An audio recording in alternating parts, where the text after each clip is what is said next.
In a prestigious library, a black teenager's simple desire to learn coding was challenged by prejudice.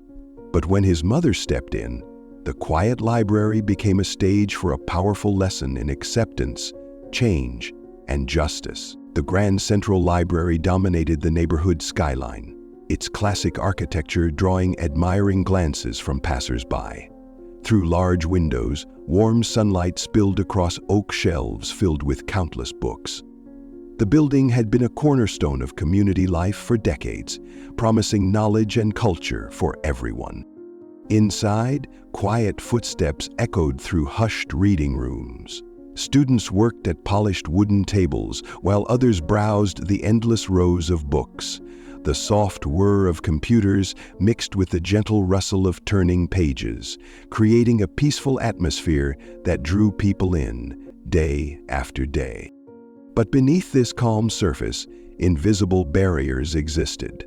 Regular patrons moved with easy confidence, claiming the best reading spots near the windows without hesitation. "Good morning, Sarah," Mrs. Davis called to the librarian, receiving a warm smile in return. "The usual spot today." New visitors faced a different experience. When they approached the front desk, questions about residence proof and membership requirements seemed endless. "We need to verify everything carefully," the staff would say, their smiles not quite reaching their eyes. The comfortable chairs and prime study areas somehow remained occupied whenever newcomers arrived. The library's welcome sign proclaimed "Open to all," but whispered conversations told another story. Longtime residents exchanged knowing looks when unfamiliar faces appeared. "Things are changing," they would murmur, watching as new families tried to navigate the increasingly complex membership rules. In the staff room, the head librarian's voice carried a subtle edge. "We must maintain our standards," she insisted, though no one quite explained what these standards meant. Meanwhile, newcomers found themselves directed to the back tables, far from the natural light and comfortable seating areas that regular patrons enjoyed without question. Noah Peterson walked through the quiet neighborhood streets, his backpack slung over one shoulder. At 14, he carried himself with quiet confidence, his brown eyes bright with intelligence behind wire-rimmed glasses. His curly hair was neatly trimmed and his simple t-shirt and jeans reflected his modest personality. Having just moved to the area, everything still felt new and full of possibility. "Have a great day at the library, honey," his mother Victoria called from their driveway. She cut an impressive figure in her tailored business suit, about to leave for another day at her technology company. Despite her busy schedule running a successful educational software firm, she always made time for Noah's morning send-off. Victoria Peterson's reputation preceded her in the neighborhood. Local newspapers often featured her company's innovative educational programs and her generous donations to community projects. "Education should be accessible to everyone," she'd say in interviews, her warm smile matching her genuine commitment to helping others. Her success story of building her company from scratch inspired many, but it was her dedication to giving back that truly set her apart. "Thanks, Mom," Noah waved back, admiring how she managed to balance her demanding career with being there for him. Since moving here, he'd overheard whispers about his mother, some admiring, others curious about the new successful black businesswoman in their predominantly white neighborhood. Meanwhile, at the library entrance, Martha Williamson adjusted her reading glasses while watching people enter. Her gray hair was pulled back in a tight bun, and her pressed cardigan and knee-length skirt reflected her rigid personality. After 20 years in the neighborhood, she considered herself an unofficial guardian of community standards. "These new people just don't understand how things work here," Martha muttered to her friend Helen, observing a family she didn't recognize. She sat strategically near the entrance, monitoring everyone who came through the doors. "Someone needs to maintain order." Martha took pride in her self-appointed role as the library's unofficial gatekeeper. She knew every regular patron by name and didn't hesitate to question those she deemed suspicious. Her definition of suspicious, however, often seemed to align more with her personal prejudices than any real concerns. "Did you see the new family that moved into the Harrisons' old house?" she asked Helen, her voice low but sharp. "I heard the mother's some kind of CO. Since when do we have COs in this neighborhood?" Her tone carried the weight of 20 years of resistance to change. The contrast between these three individuals would soon create ripples through the quiet library atmosphere. Noah, with his gentle demeanor and eager mind, represented the future.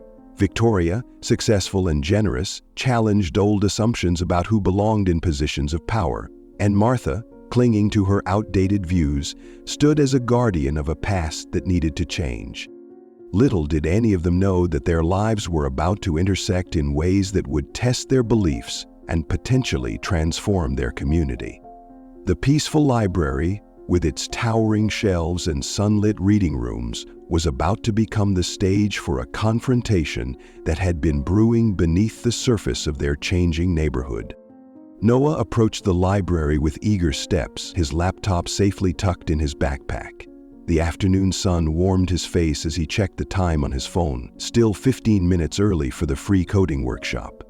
Through the glass doors, he could see other kids already gathering around the study tables, their excited chatter barely contained by library rules. "This is my chance to make some friends," he whispered to himself, straightening his shirt. The coding workshop had caught his eye on the library's website, Learn Python, free programming classes for teens. It seemed perfect for someone who loved creating computer games in his spare time. As Noah pushed open the heavy wooden doors, the familiar scent of books and quiet atmosphere welcomed him. A group of teenagers sat at a large table near the windows, laptops open and water bottles scattered between them. Their animated discussion about coding projects made Noah smile. He'd found his people. "Did you see the new update for the programming software?" one boy asked excitedly. "Yeah, the interface is so much better now," another replied. Martha Williamson looked up from her usual seat near the entrance, her eyes narrowing at Noah's unfamiliar face. She watched as he adjusted his backpack, noting his casual clothes and confident stride. Something about him made her uncomfortable. Perhaps it was how he moved through the space as if he belonged there. "Helen," she whispered to her friend, "have you seen that boy before?" Her fingers drummed against her book's cover, a nervous habit she'd developed over years of self-appointed surveillance. Helen glanced up briefly. "No. Must be new. Lots of new faces lately." She sighed, sharing Marta's unspoken concern about changes in their neighborhood. Martha watched as Noah approached the teen coding group. Her frown deepened when she saw them welcome him with friendly waves and warm smiles. "These people just walk in like they own the place," she muttered, closing her book with a sharp snap. Noah settled into an empty chair, his heart lifting as the other teens made space for him. "Hi, I'm Noah. I just moved here," he said, pulling out his laptop. "I love programming games." "Welcome. I'm Alex," a boy with glasses replied. "We're working on a cool project today. Want to join our team?" Martha's chair scraped against the floor as she stood up, smoothing her cardigan with practiced precision. The sight of Noah being so readily accepted by the regular library patrons disturbed her sense of order.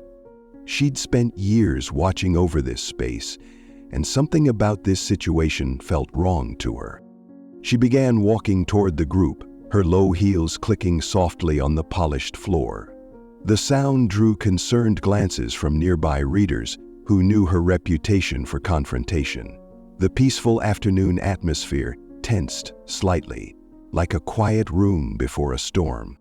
Noah, absorbed in conversation with his new friends, remained unaware of Martha's approach. His fingers flew across the keyboard as he shared his ideas for the coding project, his enthusiasm evident in his bright eyes and animated gestures. For the first time since moving to the neighborhood, he felt like he might belong. Martha stopped directly behind Noah's chair, her shadow falling across his laptop screen. The other teens at the table grew quiet, their eager discussion about coding fading into uncomfortable silence. "Excuse me, young man," Martha's voice cut through the quiet. "May I see your library membership card?" She stood with her arms crossed, looking down at Noah through her reading glasses. Noah turned in his chair, surprised by the sudden interruption. "Oh, hello, ma'am," he said politely, his friendly smile meeting Martha's stern gaze. "I don't have a card yet. We just moved here last week." "Then I'm afraid you can't use the library facilities," Martha replied firmly. "These computers and study spaces are for members only." Her voice carried across the quiet space, drawing curious glances from nearby tables. "But this is a free coding workshop," Noah explained, keeping his voice calm despite his growing discomfort. "The website said anyone could join." He pulled out his phone, ready to show her the advertisement. Martha waved away his explanation. "Rules are rules. We need to maintain certain standards here." She emphasized the word standards while glancing meaningfully at his casual clothes and worn backpack. The other teens exchanged uncomfortable looks. Alex, who had welcomed Noah earlier, spoke up hesitantly. "Mrs. Williamson, Noah's part of our project team now. We really need his help." "That's not relevant," Martha countered. "Without proper documentation, he has no right to be here." She turned back to Noah, her expression unyielding. "You'll need to leave until you can provide proof of residence and a valid library card." Noah's hands trembled slightly as he saved his work on the laptop. He hadn't expected this kind of confrontation, especially not in a public library. "I understand," he said quietly, though his eyes showed his hurt. "I'll talk to my mom about getting a card." The peaceful afternoon atmosphere had shattered, replaced by a tense silence that seemed to echo through the book-lined walls. Other library patrons pretended to focus on their reading, but their attention was clearly fixed on the unfolding scene. Martha's expression hardened as she watched Noah continue typing on his laptop. "I don't think you understand," she said, her voice growing sharper. "Without proper membership, you have no right to be here at all. Please pack your things and leave." Noah took a deep breath, trying to stay composed. "Ma'am, I checked the library's website carefully," he explained, turning his phone screen toward her. "It says the coding workshop is free and open to all local students. I live just 3 blocks away on Pine Street." "That's beside the point," Martha cut him off, her finger tapping impatiently on the table. "We need to know who's using our facilities. This isn't some public playground." Her voice carried through the quiet space, making several heads turn. "But I'm not doing anything wrong," Noah responded quietly. "I'm just here to learn programming with the group." He gestured to his half-finished code on the screen, where he'd been working on the team project. Alex and the other teens watched nervously as Martha shook her head. "Rules exist for a reason," she insisted. "Without proper documentation, how do we know you even live in this neighborhood?" Noah's cheeks grew warm, but he kept his voice steady. "I moved here with my mom last week. She's Victoria Peterson, the CEO of EduTech Solutions. We can bring the documentation tomorrow." "Tomorrow isn't today," Martha replied coldly. "And I've never heard of any Peterson family in this area." She stood straighter, looking down at Noah. "Please leave now, or I'll need to call security." The other students at the table shifted uncomfortably. One girl started to speak up but fell silent under Martha's stern glare. The friendly atmosphere of the coding workshop had completely evaporated, replaced by thick tension. Martha strode to the front desk, her heels clicking sharply against the floor. "Ms. Jenkins," she called to the young librarian, "we have a situation that requires your immediate attention." She pointed toward Noah's table. Ms. Jenkins, a new staff member, approached hesitantly. She'd seen Martha's complaints lead to trouble before. "How can I help?" she asked, glancing between Martha and Noah. "This young man is using our facilities without proper membership," Martha declared. "I've asked him to leave, but he refuses to comply." She spoke loudly enough for nearby patrons to hear. Miss Jenkins turned to Noah, her expression apologetic. "I'm sorry, but I'll need to see some identification or proof of residence." Her hands twisted nervously in front of her uniform. Just moved here," Noah explained again, his voice steady despite his racing heart. "The website said this coding workshop was open to everyone. I didn't know I needed special permission." The librarian shifted uncomfortably as Marta crossed her arms. "Well, we do have certain policies," Miss Jenkins began, avoiding Noah's eyes. "Without proper documentation, I'm afraid you'll have to leave." Noah looked around at his new friends, then back at his unfinished project on the screen. "Could I at least save my work?" he asked quietly. "We were almost finished with our part of the group project." "He needs to leave now," Martha insisted. "Rules are rules." She stood like a sentinel, watching every movement as Noah slowly began packing his laptop. Miss Jenkins nodded reluctantly. "I'm sorry, but please come back when you have the proper documentation." Her voice trembled slightly, clearly uncomfortable with the situation, but too intimidated by Marta to object. The other teens watched silently as their new teammate was forced to leave. The promising afternoon of coding and friendship cut painfully short. Noah's hands trembled slightly as he pulled out his phone. The familiar screen provided a small comfort as he opened his messages. Around him, the library's quiet atmosphere felt suffocating now, heavy with unspoken judgments. "Mom, can you come to the library? There's a problem. They won't let me stay for the coding workshop." His fingers moved quickly across the keyboard, typing and retyping to keep his message calm and clear. He glanced up, seeing Martha still watching him like a hawk, while the librarian stood by uncertainly. The other teens at the coding table gave him sympathetic looks, but no one dared to speak up. Before hitting send, Noah added, "They say I need proof that we live here. Please help." He pressed the button, watching the message status change to "Delivered" with a quiet ping. The wait for his mother's response felt eternal. Noah sat quietly at the edge of his chair, his laptop half-packed, hoping his mom would see the message soon. Finally, his phone buzzed. "On my way. Stay right there. Love you." Mr. Henry Cooper peered over his reading glasses at the unfolding scene. From his favorite armchair in the corner, he had a clear view of Noah's confrontation with Martha. His worn copy of To Kill a Mockingbird lay forgotten in his lap as he watched the young boy being asked to leave. The scene stirred something deep within him. Memories from 50 years ago flooded back, memories he'd tried to forget. He saw himself at 17, standing in another library, his worn shoes and second-hand clothes marking him as different. "We don't serve your kind here," the librarian had told him then.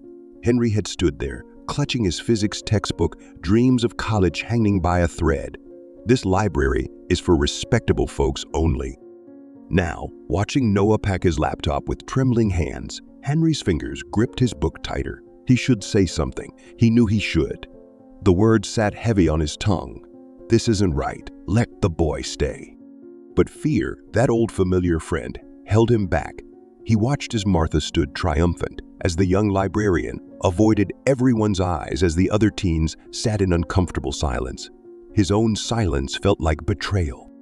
"Nothing changes if we stay quiet," his mother had always said. Yet here he was, 70 years old, still silent in the face of injustice. He shifted in his chair, half rising, then sinking back down. Through his hesitation, Henry saw his younger self in Noah. The same hurt in the eyes, the same careful control in the face of humiliation, the same silence from those around him who knew better but said nothing. "Just a library card," he whispered to himself. "That's all I needed then. That's all he needs now." But like the others in the room, Henry remained frozen in his seat, letting history repeat itself in painful silence. The Miller family stood at the front desk, filling out library card applications. Mrs. Miller glanced over at Noah's situation while helping Amy and Ben write their names on the forms. Her heart ached watching the scene unfold. "Mommy, why is that lady being mean to him?" 8-year-old Ben whispered, tugging at her sleeve. "He just wants to read like us." Honey," Mrs. Miller replied softly, though her own conscience nagged at her. She remembered their first week in the neighborhood, the suspicious looks, the subtle exclusion. Her hands hesitated over the application forms. At that moment, Evelyn Carter walked through the library doors. She immediately noticed her old friend, Martha, standing over a young boy, her stance rigid with disapproval. Evelyn shook her head and approached the scene. "Martha, what's going on here?" Evelyn asked, her gentle voice carrying across the quiet space. "Why are you giving this young man such a hard time?" Martha turned, surprised to see her friend. "Evelyn, I'm simply enforcing the rules. He has no library card, no proof of residence. The coding class is free and open to everyone." Evelyn interrupted softly. "You know that, Martha? Remember when your Tommy first started coming here for study groups?" The Millers watched this exchange while pretending to focus on their forms. Amy, their 10-year-old, whispered, "Dad, we should help him." Mr. Miller squeezed her shoulder but remained silent, his own discomfort evident. Times were different then, Martha insisted, but her voice had lost some of its edge. "We need to maintain standards." "Standards of kindness, perhaps," Evelyn suggested, placing a friendly hand on Martha's arm. "This isn't like you, Martha. When did we start turning away children who want to learn?" Lucas Reynolds sat quietly in the far corner of the library, his expensive headphones around his neck. Unlike the other teens focused on their screens, his attention was fixed on the uncomfortable scene unfolding before him. His iPhone 15 Pro, a recent gift from his parents, rested in his steady hands. "This isn't right," he whispered to himself, carefully pressing the record button. Through his phone screen, he watched as Martha confronted Noah, her stern voice carrying across the usually peaceful space. Lucas zoomed in slightly, capturing the quiet dignity in Noah's expression as he faced the unfair treatment. Peers of social media experience had taught Lucas when a moment mattered. As an aspiring content creator, he'd posted countless videos of school events and neighborhood happenings, but this was different. The injustice unfolding before him made his stomach twist. "Check what's happening at our local library," Lucas typed into his TikTok post an hour later, sitting in his family's well-appointed study. His fingers hesitated over the keyboard before adding, "Is this what we call community in 2024? Library quality, stop discrimination." The video started simply, Noah arriving at the coding workshop, eager to learn. Then Martha's approach, her demanding tone, the librarian's discomfort, and Noah's quiet dignity. Lucas added captions carefully, making sure every word spoken was clear to viewers. "My parents always taught me to speak up when something's wrong," he added in the comments. The post button felt heavier than usual. Lucas took a deep breath and pressed it. Within minutes, the notifications began. "Can't believe this is happening in our neighborhood." One comment read, "That poor boy just wanted to learn coding." Another chimed in. Lucas watched as the view count climbed. 100, 500, 1,000. Local community groups began sharing the video. Parents from his school forwarded it to their networks. The quiet library incident was no longer quiet. "Did you see the video from the library?" Neighbors asked each other during their evening walks. "Isn't that Martha Williamson? How could she?" By dinner time, local news sites had picked up the story. Lucas's phone buzzed constantly with notifications. The video had struck a nerve, especially among younger viewers who shared their own experiences of discrimination. "I know that boy," one comment revealed. "His mom runs EdTech Solutions. They're new to our neighborhood." A local civil rights group shared the video, adding, "This is why we fight for equal access to education and public spaces. This young man deserved better." Lucas sat at his desk, watching the impact spread. He hadn't meant to create a viral moment. He just wanted to show others what he'd witnessed. The truth, captured in simple footage, spoke for itself. His mother knocked gently on his door. "Lucas, are you okay, honey? I saw the video you posted." He turned to face her, uncertain. "Did I do the right thing, Mom?" She sat beside him, glancing at his phone screen where the view count now exceeded 10,000. "Sometimes doing the right thing means being brave enough to show others the truth," she said softly. "That boy deserves someone to stand up for him." The video continued to spread through the evening. Parents discussed it in neighborhood group chats. Teachers shared it as an example of bias in public spaces. What had started as one teenager's recording had become a mirror reflecting their community's hidden prejudices. Lucas read through the comments, noting how many people expressed shame at their own silence in similar situations. His simple act of recording had given voice to a larger conversation about inclusion and fairness in their changing neighborhood. Maybe next time, he thought, people won't stay silent when they see something wrong. He looked at his phone one last time before bed, the notification count still rising, carrying his message further into the world. A sleek black Tesla pulled up smoothly in front of the library. Victoria Peterson emerged, her crisp blazer and confident stride drawing immediate attention. Her heels clicked purposefully against the pavement as she made her way to the entrance, her expression calm but determined. Through the glass doors, she spotted Noah sitting alone, his laptop half-packed. The sight of her usually confident son looking so deflated made her heart ache, but her face remained composed.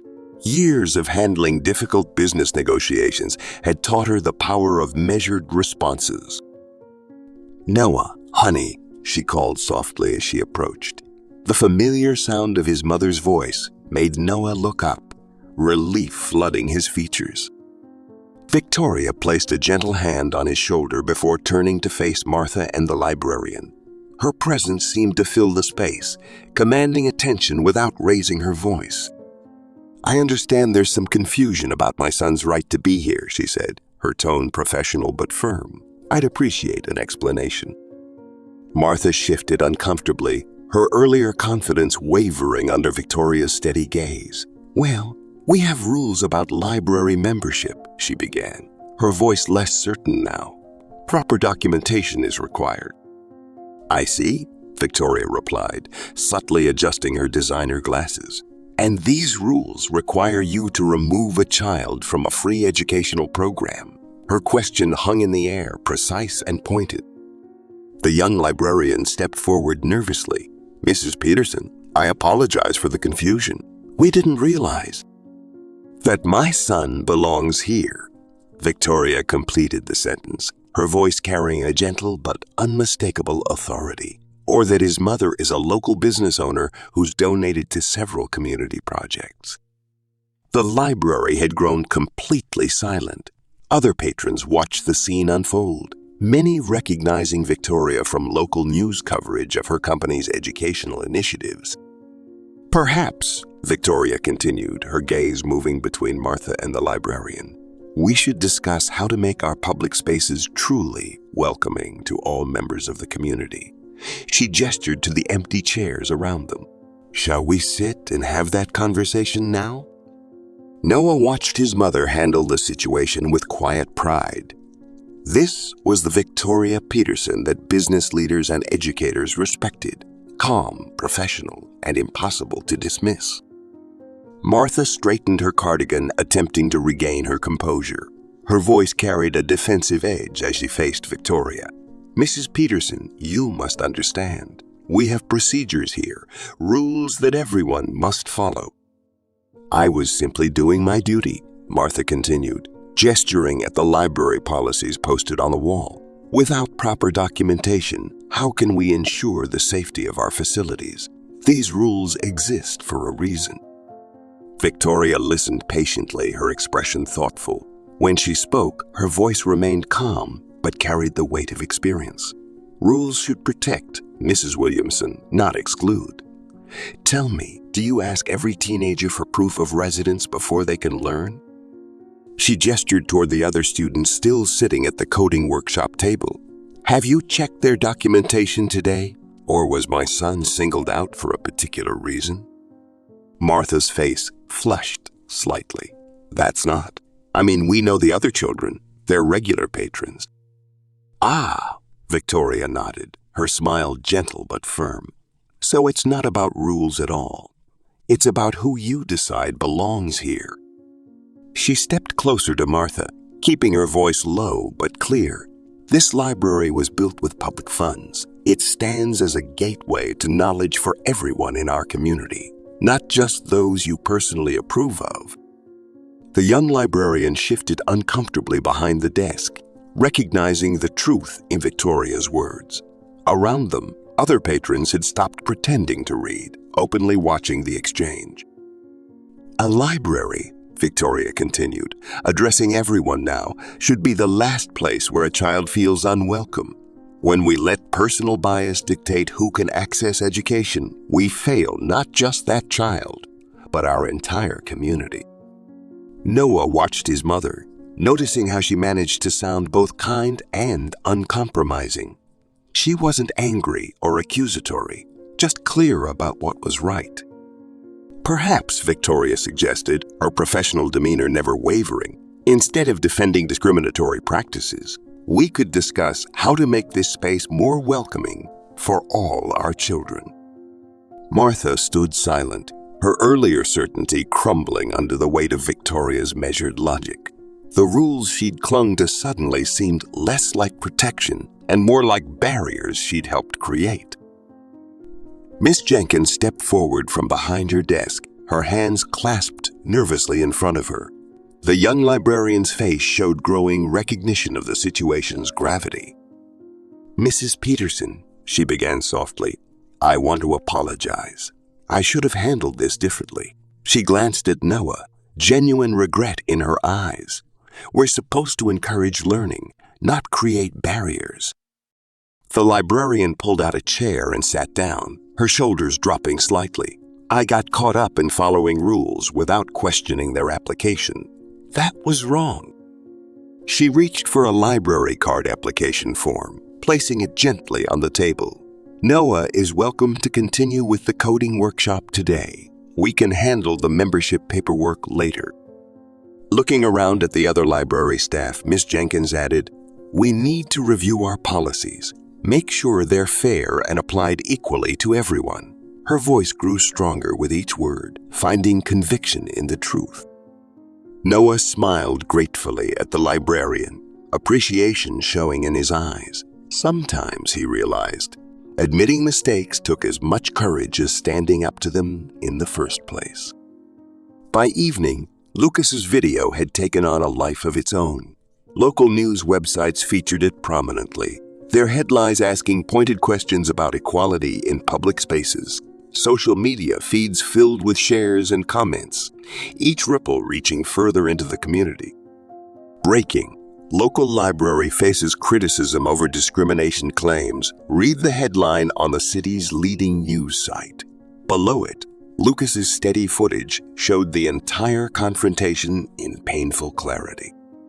The Equal Access Foundation, a respected civil rights organization, shared the video with their 1 million followers. Their statement was clear and direct. This incident highlights the subtle discrimination that still exists in our public institutions. A child was denied access to education based on assumptions and prejudices. This must change. Parents' group chats buzzed with activity. The video sparked uncomfortable but necessary conversations in living rooms across the neighborhood. "I saw that video from the library," Mrs. Thompson said during her evening walk with neighbors. "I've lived here 20 years and never realized this was happening." "My kids use that library all the time," another parent added, "but I never thought about how others might be treated differently."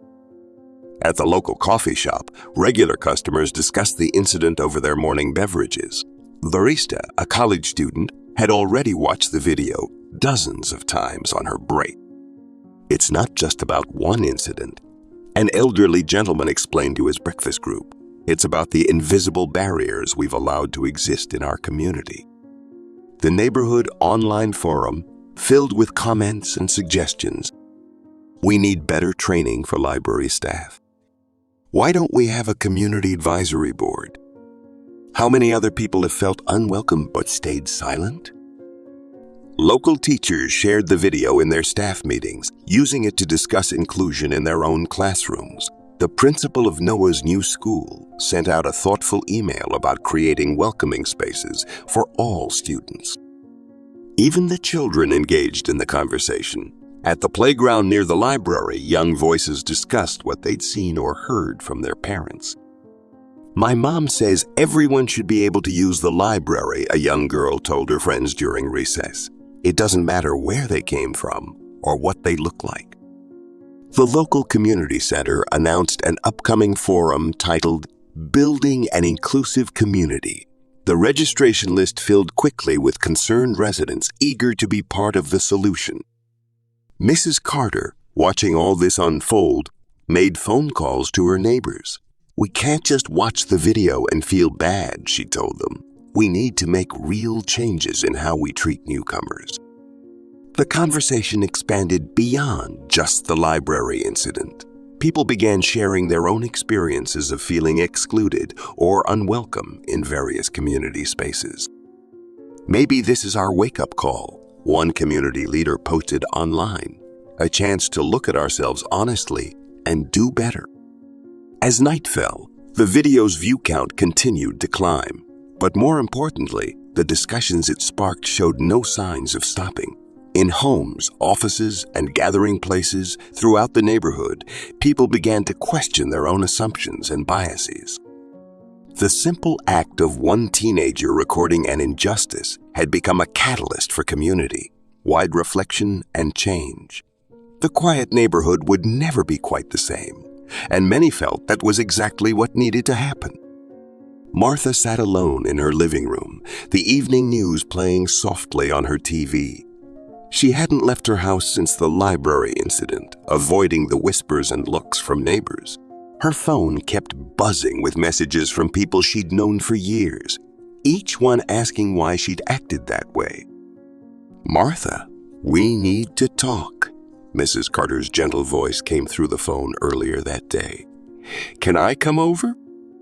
Now, as she waited for her old friend's visit, Martha's mind drifted back 40 years. She saw herself at 19, wearing her best dress, standing outside the country club's grand entrance. The memory still stung. "I'm sorry, miss," the doorman had said, not quite meeting her eyes. "This event is for certain families only." She remembered clutching her invitation, her father's hands calloused from factory work. A soft knock interrupted her thoughts. Mrs. Carter stood at the door, holding a plate of freshly baked cookies, their peace-offering ritual from decades of friendship. "Oh, Evelyn," Martha's voice cracked slightly. "I've made such a mess of things."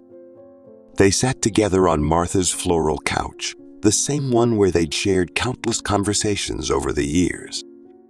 "You know," Mrs. Carter began gently, "watching that video reminded me of stories you told me about how it felt to be excluded." Martha's hands trembled as she reached for her tea. "I swore I'd never make anyone feel that way," she whispered. "Yet here I am doing exactly what they did to me." "The young boy, Noah," Mrs. Carter continued, "he just wanted to learn, Martha, like you wanted to dance at that club event." Tears formed in Martha's eyes as realization washed over her. "I became what I hated most," she admitted. "I let fear of change turn me into someone who judges others." Mrs. Carter took her friend's hand. "It's never too late to make things right, Martha. The question is, what will you do now?" Martha looked at the family photos on her wall, generations of faces looking back at her. "I need to apologize," she said finally. "Not just to Noah, but to everyone I've made feel unwelcome. It's time to break this cycle." The two friends sat together as evening turned to night, planning how Martha could turn this mistake into an opportunity for growth, both for herself and their community. The library's main hall had been transformed for the evening. Rows of chairs filled the usually quiet space, now buzzing with anticipation. Local residents, journalists, and community leaders filed in, their conversations creating a gentle murmur beneath the high ceilings. Victoria Peterson stood near the podium, reviewing her notes one last time. She'd chosen a simple navy suit for the occasion, projecting both authority and approachability. Noah sat in the front row, looking smart in his pressed shirt, offering his mother an encouraging smile.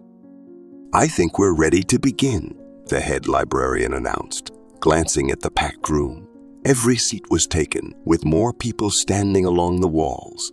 Local news cameras lined the back, their red lights blinking steadily. Mrs. Carter had helped Martha find a seat halfway back, away from the immediate spotlight but still present, a gesture of her willingness to participate in change. The young librarian, Miss Jenkins, sat with her colleagues, notebooks ready for the discussion ahead. Victoria approached the podium, her presence drawing the room to attention. She paused, looking out at the diverse faces before her, each representing a different part of their community. "Good evening," she began, her voice warm but firm. "We're here today not to point fingers or assign blame, but to build bridges, to ensure our library truly serves everyone in our community." She gestured to the books surrounding them on all sides. "Look around you. Each of these shelves holds knowledge, dreams, and possibilities. When we deny anyone access to these resources, we don't just hurt that individual. We diminish our entire community." Victoria shared a brief glance with Noah before continuing. "My son came here to learn coding, to expand his mind, to connect with peers who share his interests. Isn't that exactly what a library should encourage?" The audience nodded, many taking notes or recording on their phones. Lucas, still documenting everything, captured the moment from his corner spot. "But this isn't just about one incident," Victoria continued. "It's about the invisible barriers that exist in our public spaces, the unspoken rules that make some feel welcome, while others feel watched and questioned." She pulled up a simple presentation slide showing library usage statistics. These numbers tell a story of inequality, of missed opportunities, of talent and potential going untapped because some members of our community don't feel welcome here. The room stayed silent, absorbing her words. Even the journalists had stopped their usual rustling, caught up in the moment. "Today, we have an opportunity." Victoria's voice grew stronger.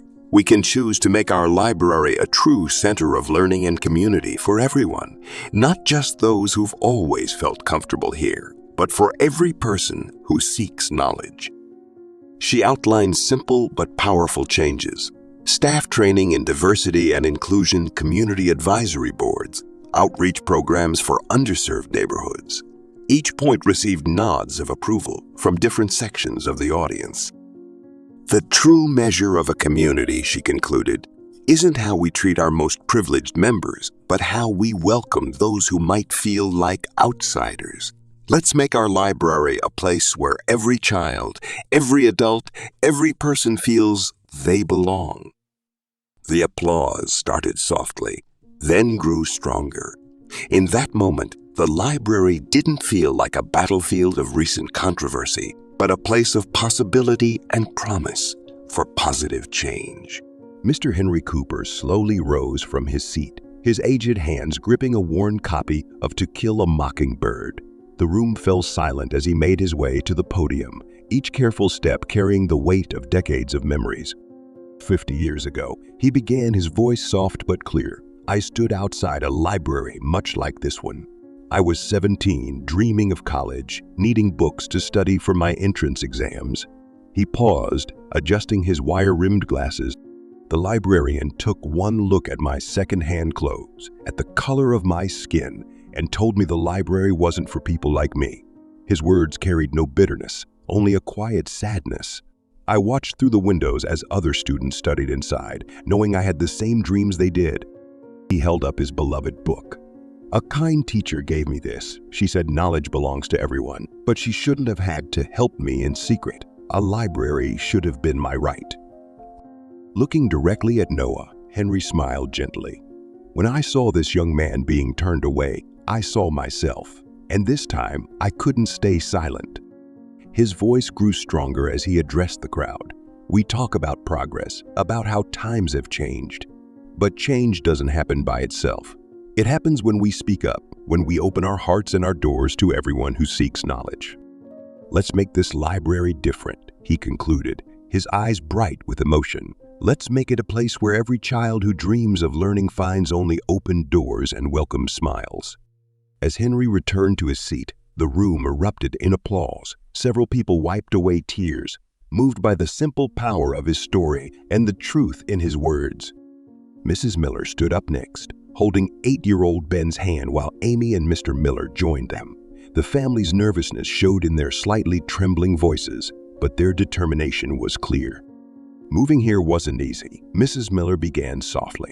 Simple things like finding a grocery store or joining a parent group felt like climbing mountains. Our children would come home asking why other kids wouldn't play with them at first. Ben tugged at his mother's sleeve, whispering loud enough for nearby microphones to catch. "Tell them about the playground, Mommy." Mrs. Miller nodded, squeezing his hand. Ben tried to join a basketball game his first week here.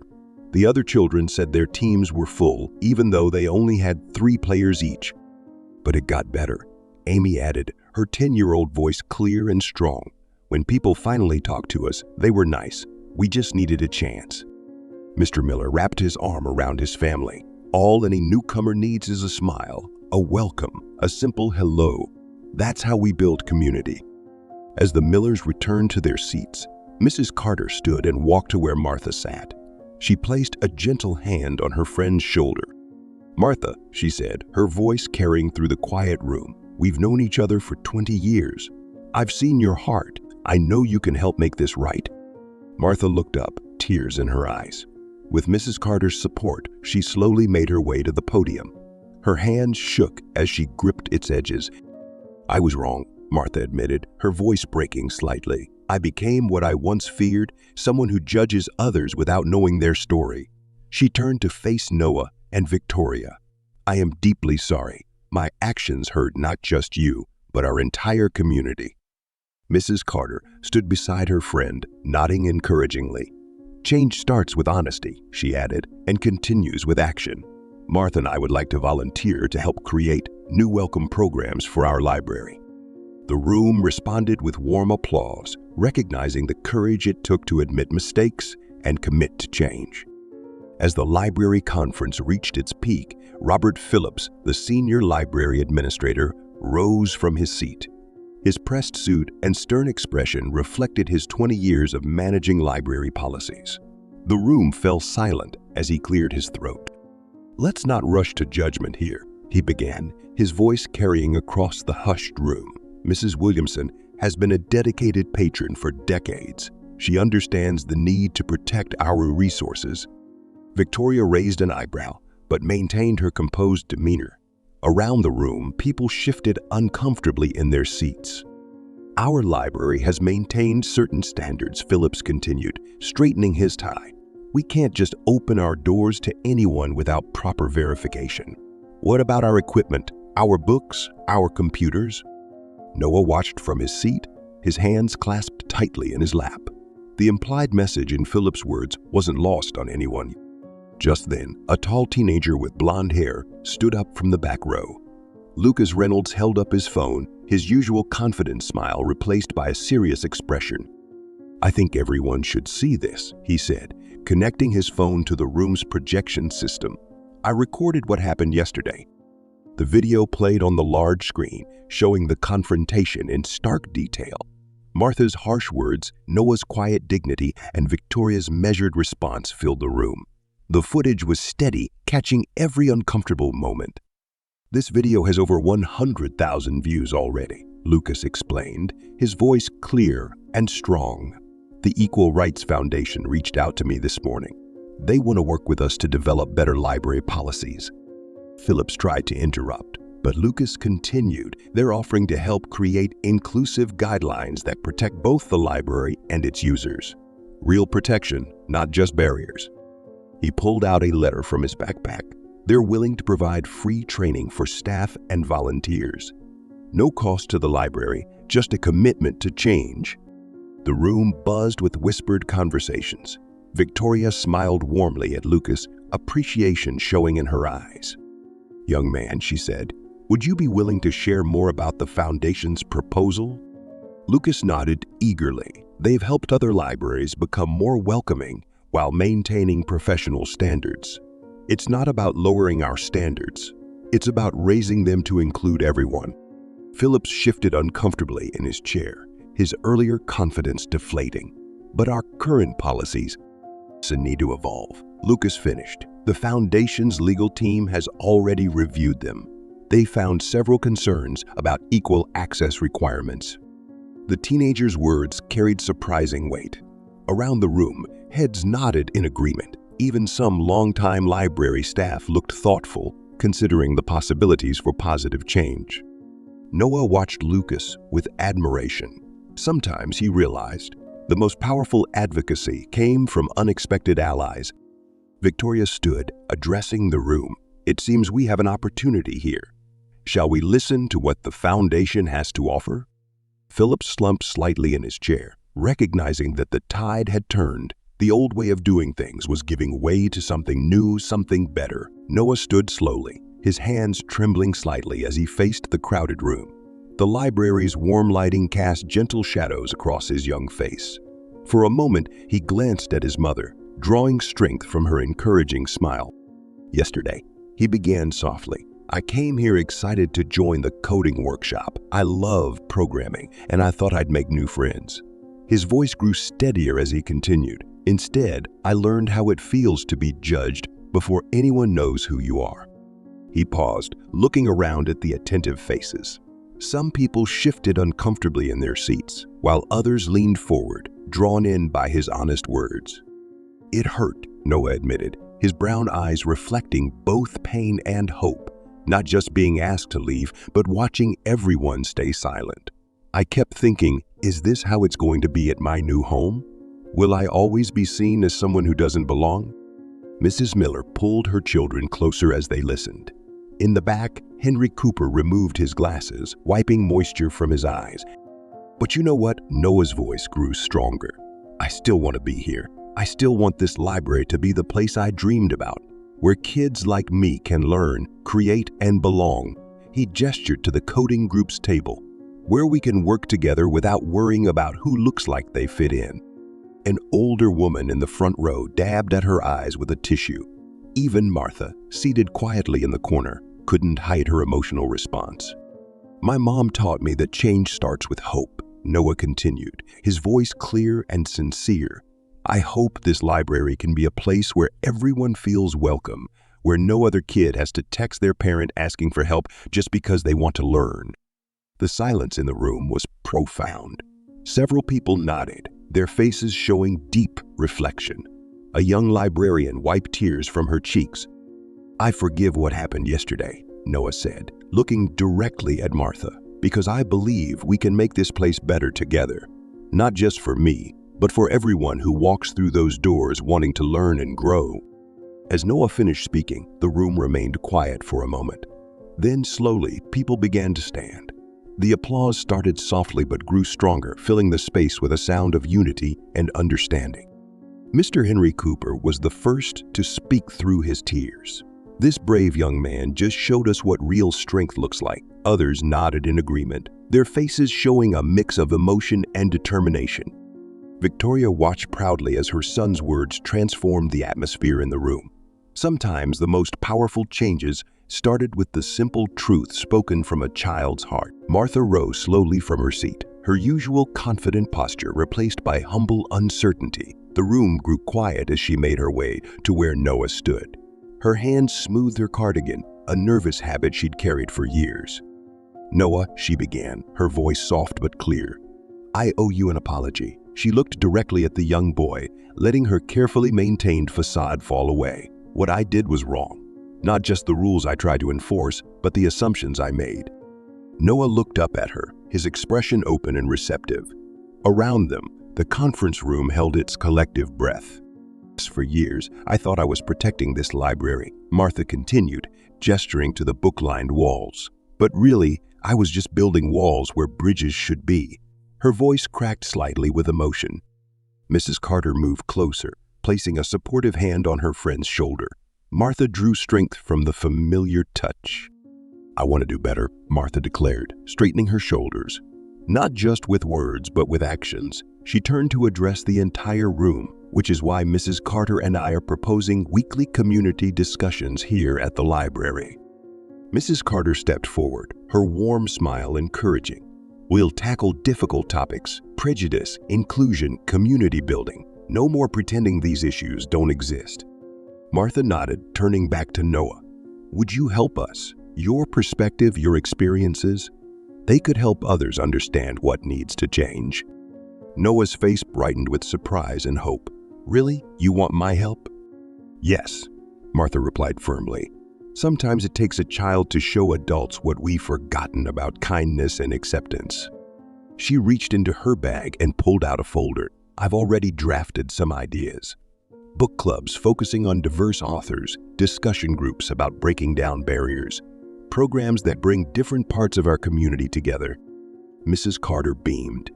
"Martha spent all night working on this. She's determined to turn her mistake into something positive."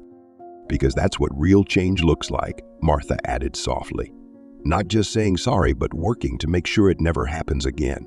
She extended her hand to Noah. "Will you help us build a better library? A better community?" Noah looked at his mother, who nodded encouragingly, then took Martha's hand. The simple gesture carried the weight of transformation, not just for Martha or Noah, but for the entire community watching this moment of genuine change. 3 months later, the library's main study area buzzed with energy. Noah sat at the center table, surrounded by eager students from various backgrounds. His laptop displayed lines of colorful code as he guided his peers through a programming challenge. "See how this loop works," he explained, pointing to the screen. "It's like giving your computer a simple set of instructions." His patient teaching style made complex concepts feel accessible to everyone. The coding club had grown from a small workshop to the library's most popular youth program. Students from different schools and neighborhoods came together twice a week, united by their love of technology and learning. "Noah makes everything so easy to understand," whispered Amy Miller to her friend. "Remember when we thought coding was too hard?" Both girls giggled, their screens showing their nearly completed projects. In her office nearby, Victoria reviewed proposals for new educational initiatives. The walls displayed framed articles about the library's transformation. Her company had established a permanent fund for free educational programs, ensuring that learning remained accessible to all. Mrs. Peterson, Ms. Jenkins knocked softly, entering with a fresh stack of registration forms. "We've got waiting lists for all the new programs. Parents keep asking when we'll add more sessions." Victoria smiled warmly. "Then we'll add more. Every child deserves a chance to learn." She signed another funding approval, this time for a weekend science program. At the front desk, a new sign proudly displayed the library's updated mission: "Knowledge knows no boundaries." Below it, a schedule listed dozens of free classes from coding and mathematics to literature and art. "Mom, look," Noah called out as Victoria passed the study area. He pointed to his student's screen. "Sarah just completed her first game design.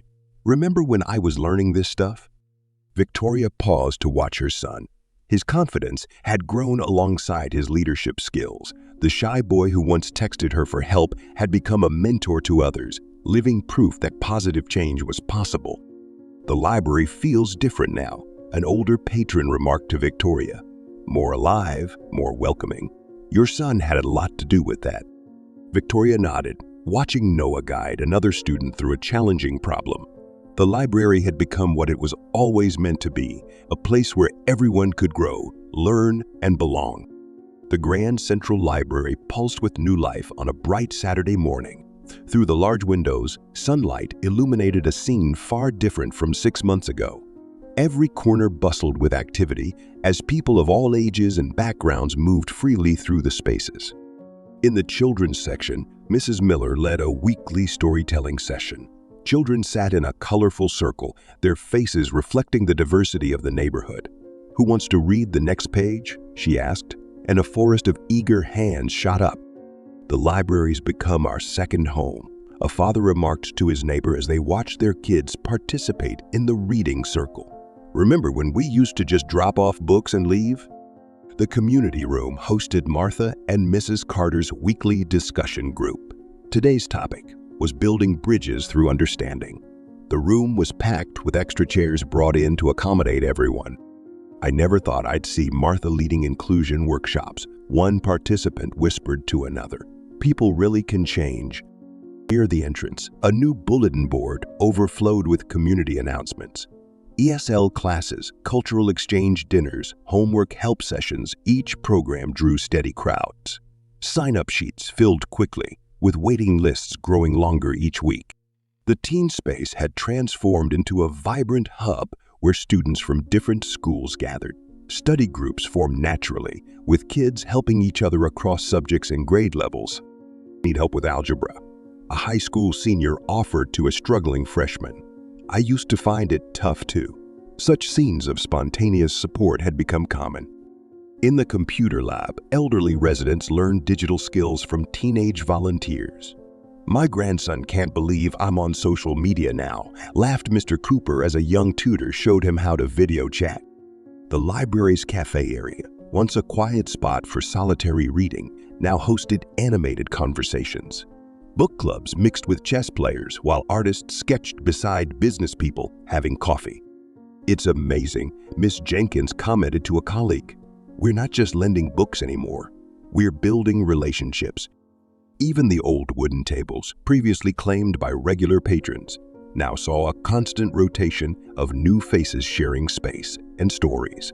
The invisible barriers that once divided the library had dissolved, replaced by an atmosphere of genuine welcome and community spirit. The transformation went beyond programs and policies. It showed in small moments: a newcomer being greeted by name, children from different backgrounds playing together, seniors and teens sharing computer tips. The library had become what it was always meant to be, the heart of a united community. The story of Grand Central Library's transformation continued to ripple outward. Lucas's video, which captured that pivotal confrontation, had gained over 1 million views. Major news networks picked up the story, featuring interviews with Noah and Victoria about their experience. "Local library leads the way in community." Integration read the headline of the city's major newspaper. The article detailed how a moment of conflict had sparked meaningful change. Photos showed the library's vibrant new programs and diverse community engagement. "It's not just about access anymore," Noah explained in a televised interview. "It's about making everyone feel like they truly belong." His words resonated with viewers across the country, inspiring other communities to examine their own practices. Educational conferences invited Victoria to speak about the library's journey. She always began by showing Lucas's video, letting the raw footage remind audiences why change mattered. "Sometimes it takes seeing ourselves clearly to recognize what needs to change," she would say. "Our library learned this lesson, and we're better for it." The Library Association featured Grand Central as a case study in community transformation. Other libraries sent representatives to observe their programs, eager to replicate their success. "What strikes me most," one visiting librarian noted, "is how natural it all feels now. The diversity, the energy, the sense of community. It's exactly what every library should be." Social media continued sharing updates about the library's progress.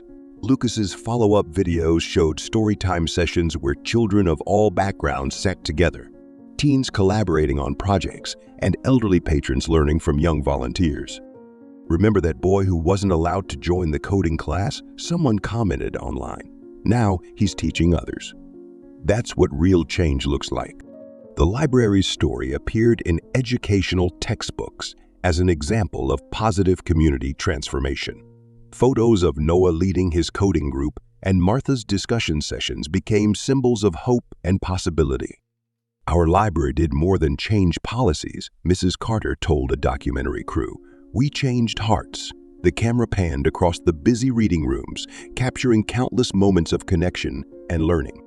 The once controversial space had become a model of inclusion, proving that even the most deeply rooted practices could transform when communities chose to grow together. Grand Central Library stood as living proof that every challenge could become an opportunity for positive change. As sunset painted the library windows in warm golden hues, Noah sat with his mother on their favorite bench outside. They watched people coming and going, each person carrying books, dreams, and stories of their own. "You know, Mom," Noah reflected, It's amazing how one small moment can change everything. He gestured toward the library entrance where a group of diverse teenagers laughed together. Look at how different things are now. Victoria smiled, remembering the challenging day months ago. Change happens when people decide to stand up for what's right, she said softly. But it also happens when others are willing to learn and grow. Inside, Martha led a new visitor orientation. Her voice carried warmth and genuine welcome as she explained the library's mission. Our doors are open to everyone, she emphasized, because knowledge and understanding grow best when we share them freely. The walls displayed photographs of community events. Seniors teaching traditional crafts to children, teenagers helping adults with technology, families from different backgrounds sharing stories and meals. Each image told a story of barriers broken and connections made. We all have a part to play, Mr. Cooper told a group of young volunteers. Sometimes it's speaking up, sometimes it's listening, but always it's treating each person with dignity and respect. The library's monthly newsletter featured stories of community members making a difference. A young girl who started a reading buddy program, a teenager who taught coding to senior citizens, a family who organized cultural exchange dinners. It's not enough to say we welcome everyone, Victoria often reminded visitors. We must show it in our actions, our policies, and our daily interactions. The message spread beyond the library walls. Local businesses began examining their practices. Schools reviewed their inclusion policies. Community centers looked for ways to bring people together. Every space should be like this. A visitor remarked, watching children of all backgrounds work together on a science project, where differences are celebrated, not just tolerated. As evening approached, Noah gathered his coding class materials. A new student hesitated at the door, uncertain about joining. Noah walked over with a warm smile, remembering his own first day. "Come on in," he said, extending his hand. "There's always room for one more." The library stood as a beacon in the growing darkness, its lights promising not just knowledge, but acceptance, understanding, and hope for a better tomorrow. If you believe in stories that inspire change and promote understanding, please like this video and share it with others. Your experiences and thoughts matter. Leave a comment below about a time you witnessed or helped create positive change in your community. Don't forget to subscribe and click the notification bell for more powerful stories that remind us how simple acts of courage can transform lives and communities. Together, we can build a world where everyone feels welcome and valued. Join us next inspiring story that shows how one person's stand for justice can ripple through generations. Until then, remember, change starts with you.